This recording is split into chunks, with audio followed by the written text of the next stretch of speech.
बहुत बहुत धन्यवाद डॉक्टर सुनीता सिंह जी। एक बात बहुत अच्छी लगी जो मैडम ने बोला 80% सक्सेस उम्मीद कर सकते हैं, क्योंकि मेडिकल साइंस में 100% कहना गलत होता है। भले हमें पता हो कि 100% सक्सेस होंगे, लेकिन किसी को दावा करना ठीक नहीं होता है। इसी कड़ी में प्रोग्राम को आगे बढ़ाते हुए डॉक्टर उषा सिंह को बुलाना चाहूंगा, जो लखनऊ से आई हैं। अपने क्लिनिकल एक्सपीरियंस शेयर करें, कम समय में कम शब्दों में अच्छी चीज बता के जाए।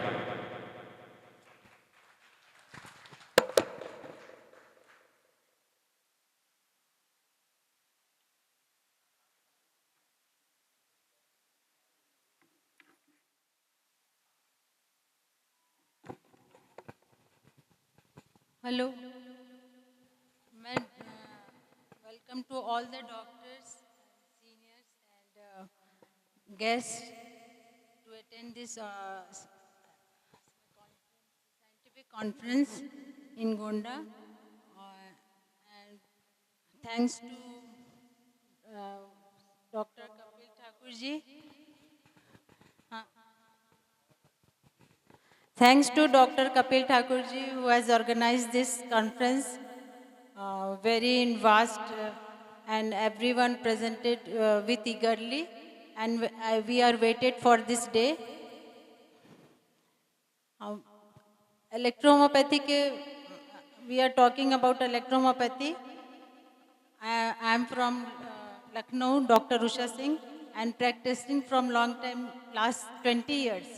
Or I believe in this pathy, my heartily, every time I think this is the good and best pathy in every sequence. Even chronic disease हो चाहे एक्यूट डिजीज हो, आप इस पर पूरा फुली बिलीव कर सकते हैं। मैं आज डायबिटिक पे थोड़ी बात करना चाहती हूँ। आजकल का सबसे बर्निंग इशू है। इवन कि जब यंगस्टर्स को आजकल हो रहा है तो थोड़ा सा सोचना पड़ता है। पहले हम लोग डायबिटीज़ को एक मान लेते थे कि एक एज के समय होगा, लेकिन आजकल तो कम समय में भी लोगों को हो जा रहा है। सबसे पहले इसका कारण हमारा इंसुलिन ही नहीं रह गया है, सबसे ये डिप्रेशन हो गया है। और ये डिप्रेशन का कारण है कि जैसे हम लॉस ऑफ एपिटाइट, जब हम डिप्रेसिव होते हैं तो हमारा सबसे पहले असर लीवर पे पड़ता है, क्योंकि हम डिप्रेशन में खाना या तो बहुत ज़्यादा खा लेते हैं और नहीं तो खाते ही नहीं है।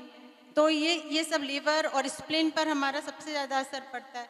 हम आँख मूंद करके खाली डायबिटिक का एक इक्वेशन बना के दवा नहीं दे सकते हैं, इसलिए हमको लीवर की भी दवा देनी चाहिए, उसके बाद स्प्लीन की भी।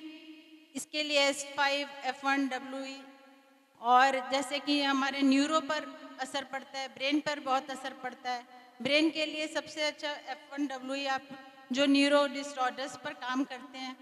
फिर हमारा इस पर हमारा नेफ्रोपैथी भी हमारा यूज़ करना चाहिए, क्योंकि किडनी पर बहुत असर पड़ता है, यूरिन इन्फेक्शन हो जाने लगता है शुगर लेवल्स बढ़ने पर। तो ये इंसुलिन खाली हमारा जो प्रोड्यूस हो रहा है और उसको यूज़ नहीं हो पा रहा है बॉडी में, वो भी मुश्किल है, और नहीं हो रहा है वो भी हमारे लिए डिसऑर्डर ही कहलाएगा। तो ये सारे डायबिटिक के असर हैं। स्किन पे भी हमारे उतने ही पड़ते हैं। कितने लोग को स्किन पे इतनी इरिटेशन होने लगती हैं।